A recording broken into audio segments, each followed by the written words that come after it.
In this edition of Fifth Gear, Vicki is enjoying herself in the Gibbs Aquada, and Adrian will be trying out internet auctions, the latest way to buy and sell used cars. But first, 4x4s.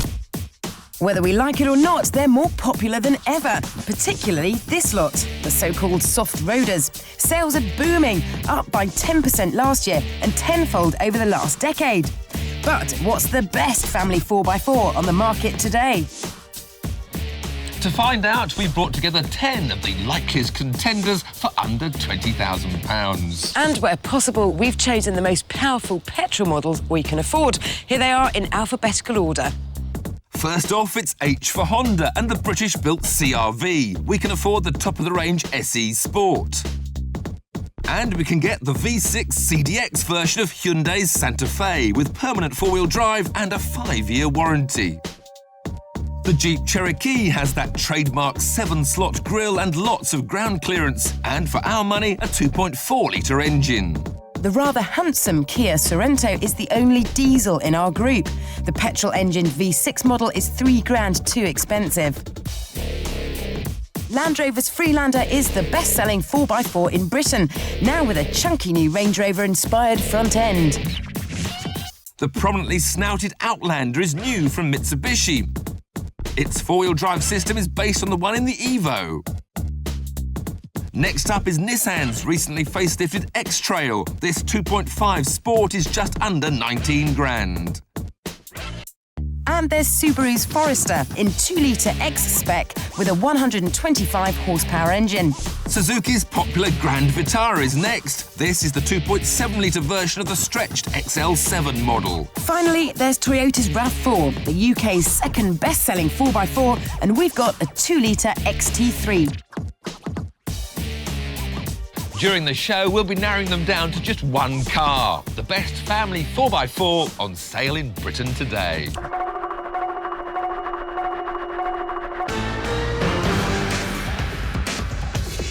Here's a good story. Wealthy entrepreneur Alan Gibbs decides to build an amphibious car. Not the usual painfully slow 5-mile-an-hour bobbing around thing, but one that'll do 30 in the water and 100 on the road. After tens of millions of pounds worth of investment and 7 years' work, he comes up with this, the Gibbs Aquada.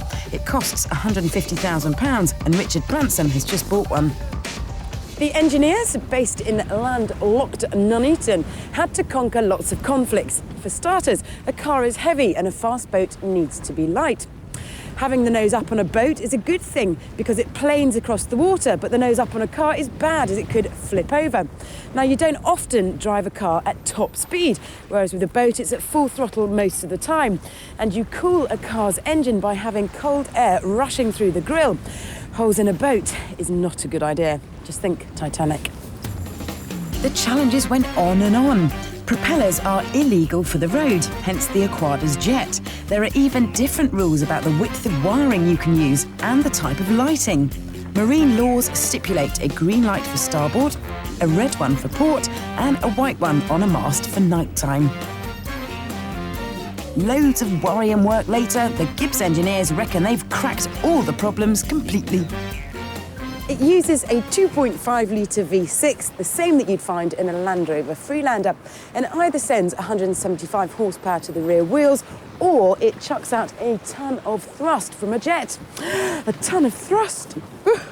Show me the key. Q-U-A-Y. Time to get wet. I'm in drive. I press this little button for more than 3 seconds, but no more than 10. A buzzer starts beeping, and basically it's turning the car into a boat. So all the lights, all the mechanical bits and bobs are being turned into a boat, and I'm going into the water.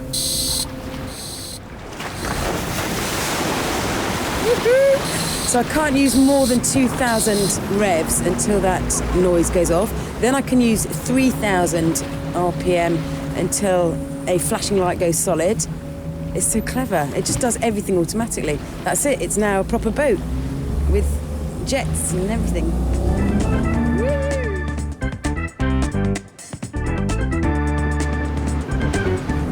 Because because it's still got all the sort of bits that a car's got, it is really easy. Stick my foot hard down on the throttle and steer. Basically, that's about it. It's incredibly agile. If it gets a bit cheeky on the rear end, then a little bit of opposite lock, which is sort of counteract it all. Oh, it's choppy.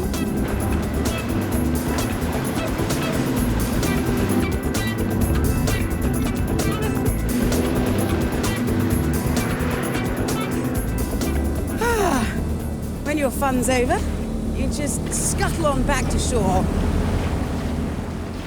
Take your foot completely off the throttle. Press the button again for a little over 3 seconds. Okay, so the buzzer's going. I can feel the wheels coming down. Sort of aiming for the ramp a bit. A little bit more throttle. Oh. Phew, terra firma. Bingo. Time to swap the ocean wave for the open road. As a car, I thought it would handle more like a barge, but the Aquada is surprisingly sporty. I really like the centre driving position. It's sort of McLaren F1 style, and the hot rod sound of that engine. Most comforting of all, though, is the safety feature, which prevents the tyres from raising when you're on the road. Can you imagine how embarrassing that would be if it did it at a set of traffic lights? Despite that hefty 150 grand price tag, Gibbs reckon they'll shift 200 Aquadas this year. But they hope amphibious cars won't remain exclusive forever. With 170 patents, Gibbs claim to have the amphibious kingdom sewn up and are looking to earn big bucks from licensing the technology. The emergency services and military are obvious clients, and the boat bits could also be adapted to any car or even a lorry. So imagine, next time you buy a new motor, you might not just be choosing metallic paint and a digital radio, you could be ticking the amphibious option too. Welcome back to our quest to find the best family 4x4 for under 20 grand. We've assembled 10 strong contenders, and first up in our whittling down process is some point scoring. We'll be marking them in 4 different categories, awarding a maximum of 5 points in each. Only the highest scoring 4 cars will go through. First, it's space.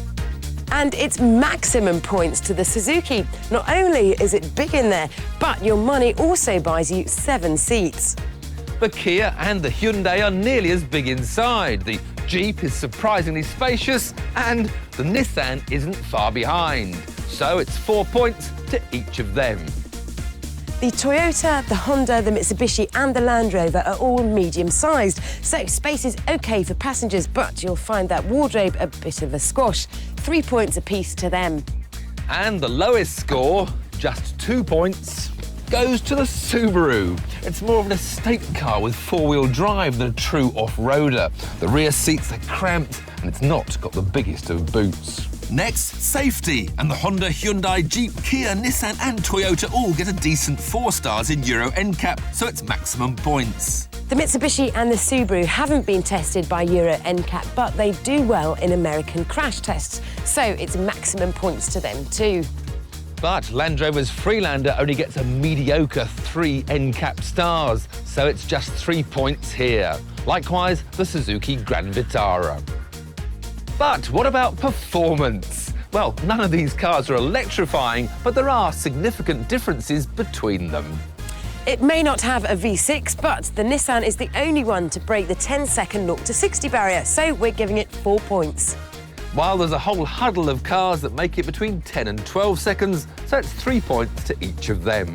But there are 2 cars that are definitely left behind. The hefty Jeep manages 13.9 seconds, so it's 2 points here. And the real heavyweight of our selection, complete with its separate chassis, is the Kia. We can't afford a petrol version, and this diesel takes a yawning 14.5 seconds to get to 60, so it's just 1 point here. For our final round of points, we're looking at reliability, and a quick look at some of the surveys reveals some clear leaders. Toyotas, Hondas and Hyundais seem to top the reliability lists, so it's 5 points to them. Nissan, Subarus and Suzukis are good, but they can't quite match the impeccable behaviour of our leaders, so it's 4 points to them. Mitsubishi's fare somewhere in the middle, as do Kias and Jeeps, so 3 points. But Land Rover still struggle to keep their cars together, and surveys rate them poorly for reliability. We know Land Rover are working hard on quality, but we have to be circumspect. 2 points. So the final table shows it's the Nissan and Hyundai, followed by the Honda and the Toyota, that go through to our next driving round, and one of them will be our champion. Now, on fifth gear, we've highlighted in the past that 4x4s with their higher centre of gravity can be more likely to roll over. So, how sure-footed will our top quartet feel when I take to the test track and Vicki heads out for the open roads?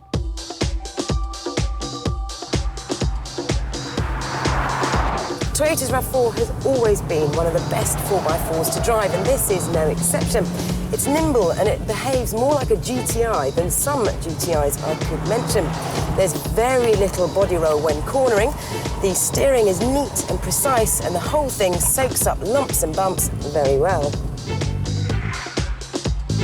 There is a fair bit of understeer. You feel like picking up underneath you, but you never feel insecure. You never feel like you're about to be in any trouble. Also surprised at how little lock it's needed around this little tight circuit. And that little 2-litre engine pulls really well. Not quite a GTI, but a lot of fun. So how will the Nissan fare? Compared to the nimble RAV4, this X-Trail feels like a bus to drive. However, the engine is surprisingly athletic once you give it its head. Body roll is kept to a reasonable minimum around the corners, but the steering is slow and cumbersome, and it weights up a lot when you're trying to park. It's definitely got more understeer straight away than the little neat and tidy RAV4. But, and here's the difference, with the Nissan, I can flick this little switch, and I'm now in 4-wheel drive. Got more traction, and it's actually handling more neutrally. But again, no real worry about rolling. These smaller off-roaders certainly feel much more car-like. Pretty impressive. Next up, it's the Honda. Computer game fans will love the design of this handbrake. It's exactly like a joystick. The 2-litre engine is responsive and willing, as is the chassis, but the front tyres could do with a bit more grip when cornering hard. Straight away, we're not nearly as happy as we were in either the Toyota or the Nissan. Huge amount of traction problems. Now, the Honda, of course, doesn't have all those 4-wheel drive tweaks. It's mainly a front-wheel drive car with power going to the rear end only when the front starts spinning. Jensen Button maybe ought to get on pole, but I don't think this Honda will. And finally, the Hyundai. If big and rugged is your idea of an off-roader, then the Santa Fe will fit your bill. The steering wheel is huge, and it's also got a pretty poor turning circle, which means low-speed manoeuvres will take a bit of time. The V6 engine isn't the silkiest on the market, and it only comes coupled to an automatic gearbox, though there is a semi-automatic mode for the enthusiastic driver. What a shame we haven't got a manual, because I think this Hyundai might be giving the others a run for their money if it had. What I really need is to get first gear so that lusty V6 can punch us out.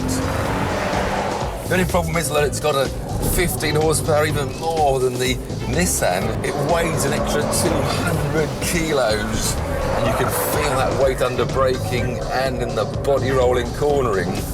A spirited attempt, but it's the most cumbersome of our 4 on road and track, and the first to go.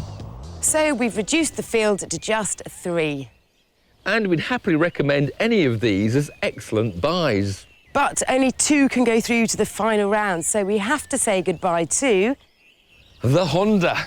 When push comes to shove, it just isn't quite on the pace. So the final showdown is between the Nissan X-Trail and the Toyota RAV4. Join us in a moment to find out the winner.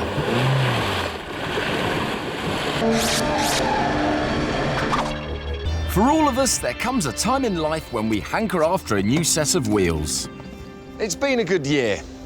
Time to trade up. Now, I fancy chopping in my trusty old Beamer 3 Series, and I've got 15 grand to spend on a newer and better car. Now, I'm not talking about new metal. I'll let someone else take the initial hit of depreciation, thank you very much. Now, I'm thinking more interesting, second-hand, Merc, Audi, even a Lotus. Now, traditionally, buying and selling used cars is a rather labour-intensive process. Lots of trekking around the dealers and wading through the small lads. But now there's something that lets you trade up from the comfort of your own living room. Welcome to the world of internet auctions. With the likes of eBid, QXL and eBay to choose from, there are now quite a few auction websites around. But when I was looking, eBid and QXL only seemed to have small numbers of cars on them. eBay, however, had nearly 7,000. So guess where I'm going to try? So how does it work? Well, the first thing I've got to do is register. Then it's simply a case of looking for the car I want. But there are plenty of ways to save yourself time and hassle. One trick is to look for the cars that have plenty of pictures and detail. That means more opportunity to see what you're getting and an increased chance the seller has nothing to hide. And one important thing to check is that the seller has what they call a good feedback rating. The great thing about auction websites is they allow you to see the seller's track record, whether people are happy with what they've bought from them and how they've been handled, which is something you can't see in the small ads or even at the main dealers. For example, this chap has sold 13 different items and has 100% positive feedback. However, be cautious if you come across this icon. It means the seller has changed their ID recently, which could mean they're covering something up. Now, the bidding process is fairly simple, but before I let my itchy finger get the better of me, I've got to remember that this is an auction, and that means I'm bidding to buy. So, provided it's as described, I'm legally committed to pay. Frankly, I was disappointed by the choice of Audi TTs, Merc SLKs and Lotuses. They weren't very good deals, so I cast my net wider and looked at Merc C-classes. This one had a detailed description and the seller had 100% feedback rating. I reckon it was worth 14 grand, so I put in a bid. Here goes. Most sellers aren't stupid. They set a minimum sale figure, a reserve, which buyers cannot see. So I'll have to sit back and wait and see how much our man wants, whilst remembering the golden rule at auction. Stick to your limit. Now I've also got my old Beamer to sell, and I'm going to try and shift that online as well. Time for some digital photography. Now it's important to tell everyone everything, so I'm even noting those little marks on the seats. I've put down a reasonable starting price, otherwise it takes ages for the price to edge up. And I've also set the reserve, because I'm not keen on losing cash. So how much does all this cost? Well, charges vary according to the value of the car. For my BMW, it's £7 to place the listing, plus if it sells, there's a final fee of around £15. So we've got a bid on one car and the others for sale. All we do is sit back, watch the action and answer any emails about the BMW. I think it's time for another cuppa and a bit of a rest. This car dealing really takes it out of you. Right, back to the C-Class, and for a few hours I was the highest bidder. But then I lost out to someone who was willing to pay over the odds. I tried another C-Class. Again, for a while I was the highest bidder until I lost it.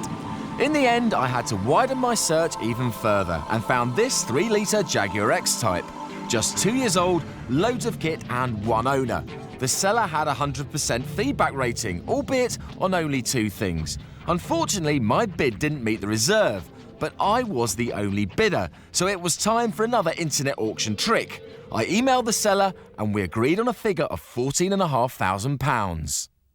So here I am just a day later at the owner's house. Now remember, if the car differs in any way to what was stated at auction, the Trade Description Act still applies and I can walk away. But if it's okay, I'm legally obliged to buy it. Hello, I'm here to buy your car. Nice to meet you, come in. First impressions were promising. The perfect paintwork, the level flanks, tidy alloys and a clean bill of health under the bonnet suggested a straight motor. OK, I've had a good look around the car and it all seems pretty clean inside now. Everything is intact and most importantly of all, I've checked that the logbook corresponds with the VIN plate at the front. So, time to take it for a quick road test. Because I'm from the telly with an honest face, the owner trusted me to take a test drive on my own. It all drove very well, plus it's still got 1 year on the warranty. Now, I'd already arranged with the owner that a banker's draft was okay, and I've also had the car HPI checked for any write-off history or outstanding finance. It's all great news. Meanwhile, how was my old Beamer getting on? I'd wanted £3 for it, and although there wasn't much action to begin with, towards the end of the 7-day auction period, there was practically a bidding frenzy, topping out at a very healthy £3,350. So, is buying and selling a car on internet auction any good? Personally, I've done pretty well. According to this, the industry's little black book, this particular Jag should have cost at least a couple of grand more at a dealer's. Plus, I've managed to get rid of my trusty old 3 Series for a pretty good price. Personally, I've done well out of the experience. OK, I didn't get the car I wanted first off, and there wasn't that comprehensive selection I'd hoped for. But apart from the journey to go and collect this Jag, I've done it all from my own living room.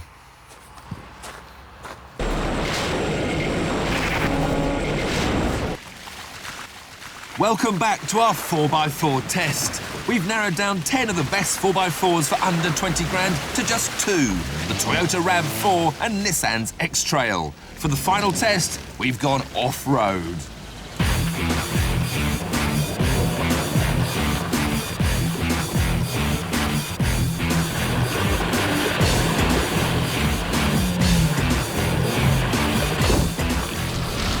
Driving in the dirt, this Nissan gives me a lot of confidence.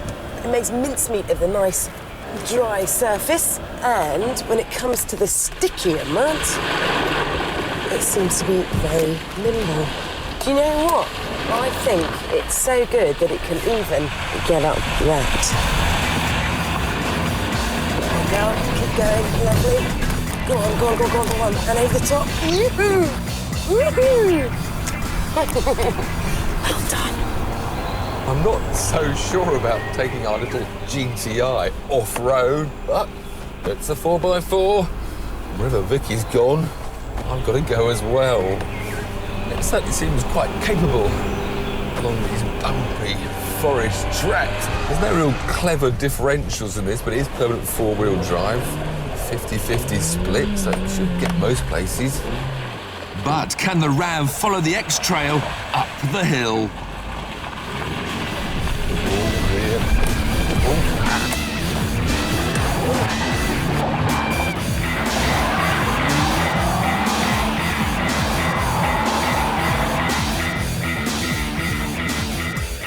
Twist up. So the Toyota may be nimbler on the road, but it can't match the off-road abilities of the Nissan. Nor can it quite beat the X-Trail's speed and space and the versatility of its 4-wheel drive system. So, all things considered, the Nissan X-Trail is the best family 4x4.